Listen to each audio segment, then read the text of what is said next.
जय श्री कृष्णा। आप सभी को श्रवण मास के शुक्ल पक्ष की पुत्रदा एकादशी की ढेरों शुभकामनाएं।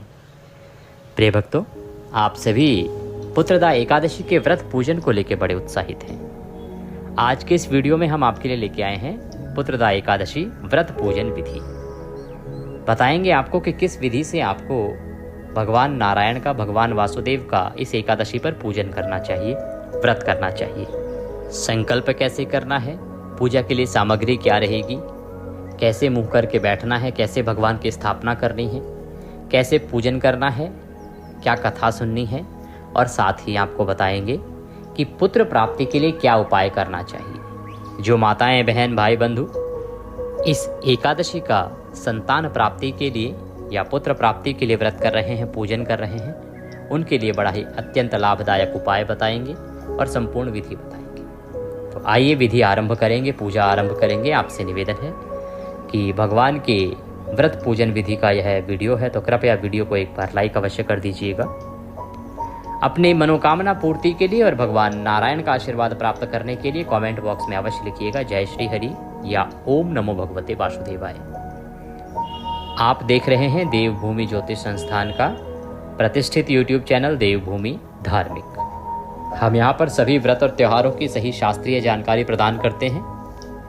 ज्योतिष शास्त्र और पंचांग के आधार पर आपको बताते हैं कि कौन सी तिथि कब है, व्रत आदि कब करना है, क्या विधि है, क्या नियम है और क्या गलतियाँ नहीं करनी है, क्या अर्पित करना है। यदि आप सभी व्रत और त्योहारों की सही शास्त्रीय जानकारी पाते रहना चाहते हैं तो कृपया चैनल को अभी सब्सक्राइब कीजिए और बेल आइकन को प्रेस कीजिए। जब आप चैनल को सब्सक्राइब करेंगे तो वहाँ एक घंटी का निशान बना हुआ आता है, उसको अवश्य दबाइएगा, तभी आपको हमारे वीडियो मिलेंगे, अन्यथा आपसे जानकारी छूट जाएगी। आज 5 तारीख को आप सभी 5 अगस्त को एकादशी का व्रत कर रहे हैं। आज पूजा का जो उत्तम समय है वो रहेगा सुबह 8:40 से और 1 बजे तक, क्योंकि प्रातः काल के 2 चौघड़ियाँ उत्तम नहीं हैं, इसलिए हमने 8:40 से समय आपको बताया है। इस समय में आप व्रत पूजन कीजिए, बड़ा ही कल्याणकारी होगा। आइए सामग्री की जानकारी बताते हुए और फिर पूजन को आरंभ करते। तो जो भी आपका पूजा स्थल है उसकी साफ सफाई कीजिए, सारी सामग्री एकत्र कीजिए और सामग्री एकत्र करके आसन लगा के बैठ जाइए। अब बात आती है जी कि सामग्री क्या होनी चाहिए, क्या एकत्र करना है। भगवान नारायण की तस्वीर या प्रतिमा आपके पास होनी चाहिए। उनको स्थापित करने के लिए चौकी होनी चाहिए, चौकी पर आप उन्हें विराजमान करेंगे। उस पर बिछाने के लिए पीला वस्त्र अगर है आपके पास तो बहुत उत्तम है, पीला वस्त्र लीजिए। रौली मौली, पान सुपारी, लौंग इलायची, धूप दीप, नैवेद्य, फूलों की माला, खुले फूल, इत्र, जनेऊ। पंचामृत बनाने के लिए कच्चा दूध, दही, घी, गंगाजल, शक्कर और 2 वस्तुएं विशेष रूप से लेनी है आपने। वो 2 वस्तुएं क्या हैं?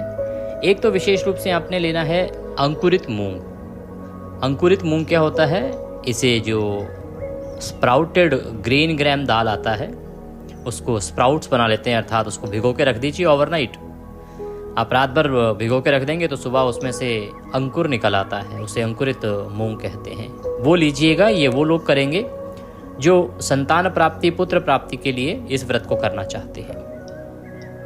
और दूर्वा लीजिएगा। दूर्वा हरी घास होती है जो आप गणेश जी को अर्पित करते हैं, वह भी अवश्य लीजिएगा, क्योंकि इस एकादशी पूजन में आपको वह भी अवश्य ही अर्पित करनी चाहिए। ये 2 वस्तुएं हैं जो विशेष हैं, आपको शायद बाकी किसी ने नहीं बताई होंगी। ये सारी सामग्री लेके और अब आप आसन लगा के बैठ जाइए उत्तर दिशा की ओर मुख करके। सबसे पहले स्थान का शुद्धिकरण करेंगे, पवित्रीकरण करेंगे, फिर हम भगवान की स्थापना करते हुए, संकल्प करते हुए पूजन की ओर आगे बढ़ेंगे। तो एक लोटा लीजिए तांबे का, उसमें पहले थोड़ा गंगाजल भरिए, फिर शुद्ध जल भरिए। अब उस जल को फूल के द्वारा छींटे मारिए सभी सामग्री पर और स्थान पर छींटे दीजिए, छिड़क दीजिए जल थोड़ा सा। इससे उस स्थान का और सामग्री का शुद्धिकरण हो जाएगा, क्योंकि जो सामग्री होती है ना वो भिन्न भिन्न हाथों से लगती हुई आती है, पहले कहीं बनती है, पैक होती है, पता नहीं कैसे कैसे हाथ लगते हैं। अब भगवान को पूजा में प्रयोग करनी है तो शुद्धि करना आवश्यक है उसका। ओम पवित्र हो पवित्रवांग सर्वांग वस्थांगतो पीवाम यह स्मरेत पुंडरीकाक्षम सभयंतरः शुचिः। इस प्रकार से जल छींटे देके आपने इस सामग्री को शुद्ध किया है, पवित्र किया है। सामग्री को शुद्ध और पवित्र करने के बाद अब आप भगवान की स्थापना करेंगे। अपने हाथ धो लीजिए, अपने सीधे हाथ पे जल लीजिए। हस्तो प्रक्षालनम, हाथ धो लीजिए। हाथ धोने के बाद चौकी बिछाइए, चौकी पर पीला वस्त्र बिछाइए। भगवान की तस्वीर या प्रतिमा जो भी आपके पास है उसको स्थापित कर दीजिए। उनके सामने घी का दिया रखिए, धूप रखिए। जब दिया रखेंगे तो दिए के नीचे आसन के रूप में पुष्प रख दीजिएगा, फूल रख दीजिएगा थोड़े से, क्योंकि आसन को ऐसे डायरेक्ट नहीं रखा जाता है, उनको स्थान दिया जाता है। स्थापना कर दीजिए। स्थापना करने के बाद पुनः अपने हाथ धोइए, अपने सीधे हाथ पे जल लीजिए। हस्तो प्रक्षालनम। अब आप 3 बार जल आचमनी करेंगे। एक एक मंत्र पर एक एक चम्मच जल ग्रहण करेंगे। ओम माधवाय नमः, जल लीजिए, पी जाइए। ओम केशवाय नमः, जल लीजिए, पी जाइए। ओम नारायणाय नमः, जल लीजिए, पी जाइए। ओम ऋषिकेशाय नमो नमः। हस्तो प्रक्षालनम। हाथ धो लीजिए। हाथ धो के अपने आप को तिलक कीजिए, मौली बांधिए। और बाकी यदि पारिवारिक जन भी बैठकर कोई पूजन कर रहा है तो उनको भी तिलक कीजिए और मौली बांधिए। भगवान का पूजन आरंभ कीजिए। सबसे पहले संकल्प करेंगे, धूप को प्रज्वलित कर लीजिए और दीप को जला लीजिए। भगवान के सामने एक पात्र रख दीजिए, कटोरी आदि रख दीजिए, जिसमें कि आप पूजा की सामग्री जल आदि अर्पित करते रहेंगे तो वो फैलेगा नहीं, पैरों में भी नहीं आएगा। अब सबसे पहले आप व्रत पूजन संकल्प करेंगे। संकल्प करने के लिए अपने सीधे हाथ पर जल लीजिए। 1 रुपये का सिक्का दक्षिणा के रूप में कम से कम रखिए। अधिक जो भी आप रखना चाहते हैं वह रख सकते हैं। 3 बार बोलिए ओम श्री विष्णु, ओम श्री विष्णु, ओम श्री विष्णु। अपना नाम, अपना गोत्र, जिस स्थान पर बैठकर आप संकल्प कर रहे हैं वहां का मकान नंबर, क्षेत्र का नाम, शहर का नाम, श्रवण मासे शुक्ल पक्षे एकादश्यायाम पुण्यतिथियों, आयु आरोग्यता प्राप्त्यार्थाय, सुख संपत्ति प्राप्त्यार्थाय, भगवान श्री हरि विष्णु प्रसन्नार्थाय, पुत्र प्राप्त्यार्थाय, संतान कामनार्थाय, श्रवण मास शुक्ल पक्ष पुत्रदा एकादशी व्रत पूजन संकल्पम संकरिष्ये। बोली सौ श्री विष्णु शरणौ शरणम प्रपद्ये, और वह संकल्प भगवान के चरणों में अर्पित कर दीजिए। इस प्रकार से आपने संकल्प करना है। संकल्प एक आवश्यक प्रक्रिया है जो आपको अवश्य रूप से करनी ही चाहिए, करना ही चाहिए। इसमें आप जो भी कामना रखते हैं, जो आपकी इच्छा है ना, वह बोलिएगा। जैसे मैंने इसमें आपको सब कुछ बोला है, धन प्राप्ति, सुख संपत्ति प्राप्ति, मोक्ष प्राप्ति, संतान प्राप्ति, पुत्र प्राप्ति। जो आपके पास है, जो आपको नहीं चाहिए, जिसकी आपकी इच्छा नहीं है, वह आप नहीं बोलिएगा, बाकी सब बोल के संकल्प कीजिएगा। संकल्प करने के बाद पूजन आरंभ करेंगे। भगवान को सबसे पहले पद्य, अर्घ्य और आचमनी अर्पित कराते हैं। तो एक एक मंत्र पर एक एक चम्मच जल भगवान को अर्पित कीजिएगा। मैंने उनके सामने आपको एक पात्र रखने को बोला है, वह पात्र रख दीजिए और अर्पित कीजिए। ओम भूर्भुवः श्री माधवाय नमः। श्रवण मास शुक्ल पक्ष पुत्रदा एकादशी व्रत पूजन अंतर्गते भगवान श्री विष्णु निमित्तार्थाय पद्यम समर्पयामि। पद्य के रूप में 1 चम्मच जल अर्पित कीजिए। अब भगवान को अर्घ्य देंगे। अर्घ्य के रूप में 1 चम्मच जल दीजिएगा। शंख यदि आपके पास है और प्रतिमा पर पूजन कर रहे हैं तो शंख से अर्घ्य देना भगवान नारायण को सर्वोत्तम फलदायी होता है। ओम भूर्भुवः श्री नारायणाय नमः। अर्घ्यम समर्पयामि। अर्घ्य दीजिए। अर्घ्य के रूप में 1 चम्मच जल लीजिए और अर्पित कीजिए। अब भगवान को आचमनी कराइए। ओम भूर्भुवः श्री वासुदेवाय नमः। आचमनिम समर्पयामि। जलाचमनिम कुरुः। जलाचमनी कराइए। 1 चम्मच जल लीजिए, अर्पित कीजिए। जलाचमनी करा के भगवान को स्नान कराया जाता है। स्नान के लिए अर्पित कीजिएगा जल, और जो प्रतिमा पर पूजन कर रहे हैं वो भगवान को जल से स्नान कराइएगा। ओम भूर्भुवः श्री वासुदेवाय नमः। स्नान निमित्तार्थाय जलम समर्पयामि। तस्वीर पर पूजन करने वाले 1 चम्मच जल लीजिए, अर्पित कीजिए। प्रतिमा पर पूजन करने वाले भगवान को नहलाइए जल से। जो लड्डू गोपाल पे पूजन कर रहे हैं, लड्डू गोपाल का पूजन कर रहे हैं, उनको प्रेम से नहलाइए। पंचामृतम स्नानम। पंचामृत से अब स्नान कराएंगे। पंचामृत बना लीजिए। कच्चा दूध, दही, घी, शक्कर, गंगाजल। शहद के स्थान पर गंगाजल मिलाना है। शहद का प्रयोग जो है एकादशी में वर्जित कहा गया है। पंचामृत बनाइए। जो प्रतिमा को नहला रहे हैं, जो लड्डू गोपाल जी को पूजन कर रहे हैं, तो वो अच्छे से नहला सकते हैं पंचामृत से। और जो लोग तस्वीर पर पूजन कर रहे हैं ना, तो आप सभी लोग फूल पर पंचामृत लगा लीजिए और उसे अर्पित कीजिए।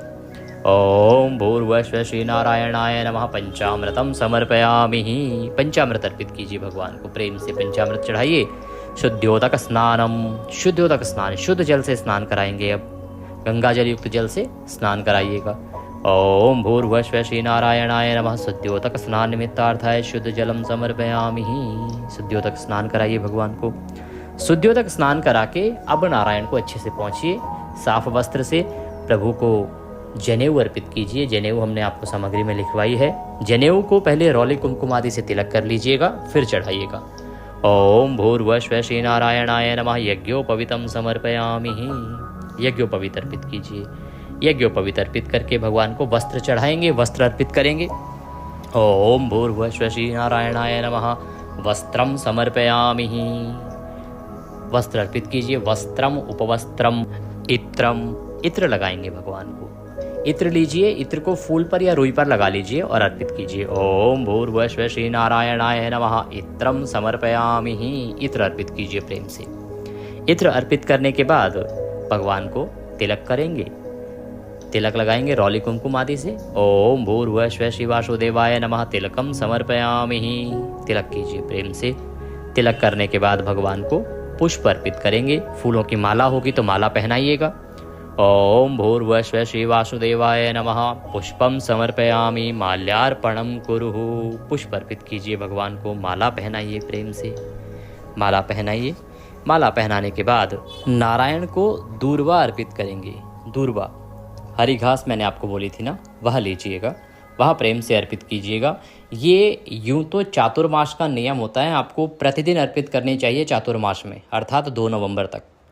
जब आपने चातुर्मास की कथा सुनी होगी, उसमें वर्णन भी आया था प्रथम एकादशी जब देव सोए थे, देव शयनी, तब हमने सुनाया भी था आपको इसका वृतांत कि जो मनुष्य चातुर्मास में प्रतिदिन भगवान नारायण को दूर्वा अर्पित करता है, वह मनुष्य इस संसार में सभी सुखों को प्राप्त करता है। धन की प्राप्ति, सुख की प्राप्ति, ऐश्वर्य की प्राप्ति, और सभी सुखों को प्राप्त करके अंत में भगवान का धाम प्राप्त करता है। तो बड़ा ही कल्याणकारी नियम है ये, यदि आप इसको धारण करते हैं तो। अभी धारण करने का समय चला गया है, केवल एकादशी पर ही आप ये करें, बहुत कल्याणकारी है। तो जो भी एकादशियां हैं चातुर्मास की, इन सभी पे भगवान को आपने दूर्वा अर्पित करनी है।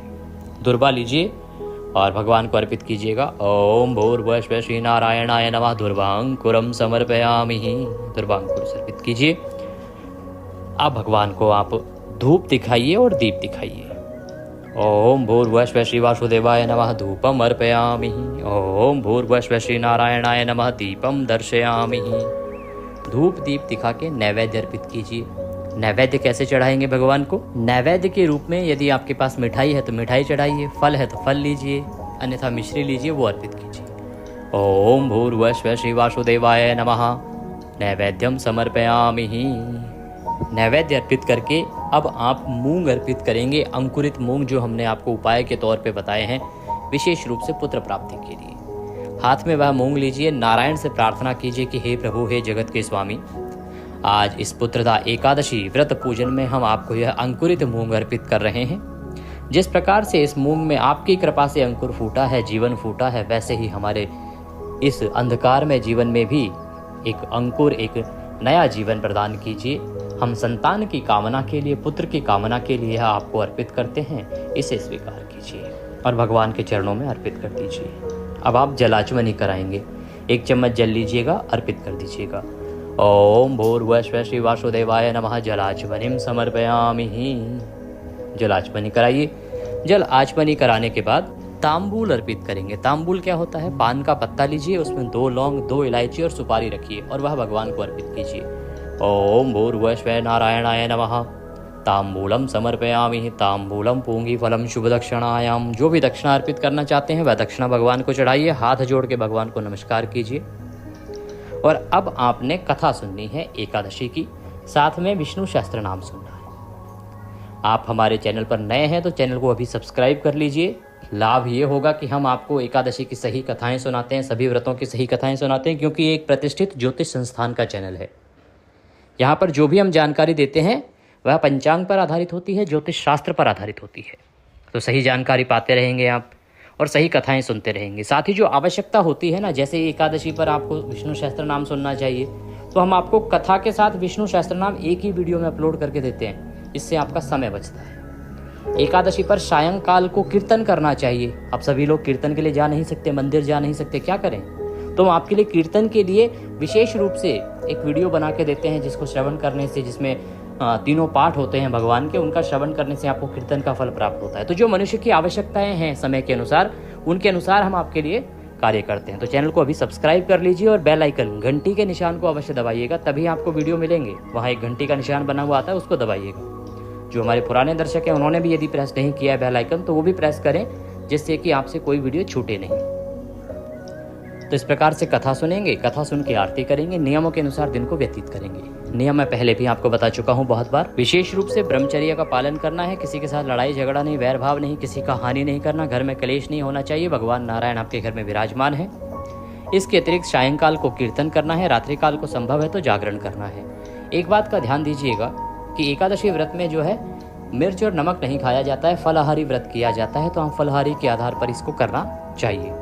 कुछ प्रांतों में कूटू सामक आदि की वस्तुएं खा ली जाती हैं बना के, वो बना के खा सकते हैं, परंतु पुनः नमक और मिर्च का प्रयोग नहीं है। इसमें जो व्रत का नमक आता है और काली मिर्च, वो खा सकते हैं। इस प्रकार से दिन को व्यतीत करेंगे और अगले दिन सूर्योदय से पहले उठ जाएंगे, फिर पारण की पूजा करेंगे, विस्तार से पूजन करेंगे। उसमें पुष्पांजलि एक आवश्यक प्रक्रिया है, जो हम आपको पारण के वीडियो में बताते हैं प्रत्येक एकादशी पर, और जो पारण के नियम होते हैं उनके विषय में भी आपको उस वीडियो में जानकारी देते हैं, क्योंकि ये वीडियो बहुत बड़ा हो गया ऑलरेडी।